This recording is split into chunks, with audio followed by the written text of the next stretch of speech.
Ça se passe bien, la tension monte puisqu'on est à quelques heures finalement de notre grande première. Ça fait bientôt un an qu'on est à l'arrêt en raison du Covid. On a travaillé pendant un an sur cette reprise. Voilà, on est maintenant à quelques heures. Les ultimes préparatifs sont en place. On a tous finalement hâte de reprendre et d'entendre à nouveau le public sous le chapiteau. Alors le Covid, comme tout à chacun, finalement c'était une période très longue pour tout le monde. On a dû finalement se mettre à l'arrêt. Alors pour des circassiens c'est pas simple puisque toute notre vie on a travaillé dans le cirque et on a donné des spectacles, produit des spectacles. Ça n'a pas été simple, on a dû du coup faire cette mise à l'arrêt forcée mais du coup compréhensible.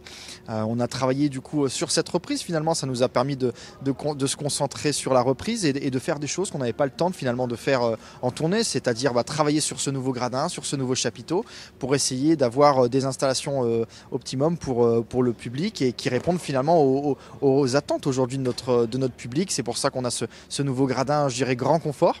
On a travaillé donc les installations, on a travaillé le nouveau spectacle, on a travaillé des nouveaux numéros pour pouvoir être prêt jeudi 7 pour la reprise.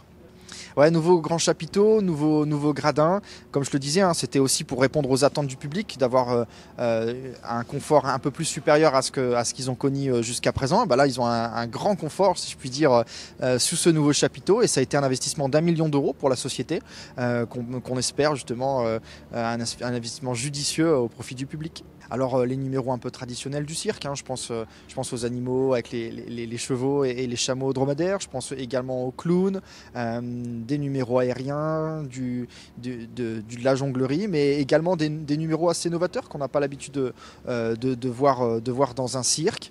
Voilà, c'est ça aussi la surprise Grus, c'est-à-dire d'allier à la fois le traditionnel et le futuriste. On a des séances jeudi à dimanche. On peut se rendre sur notre site internet www.cirque-grus.com et trouver l'ensemble des séances disponibles.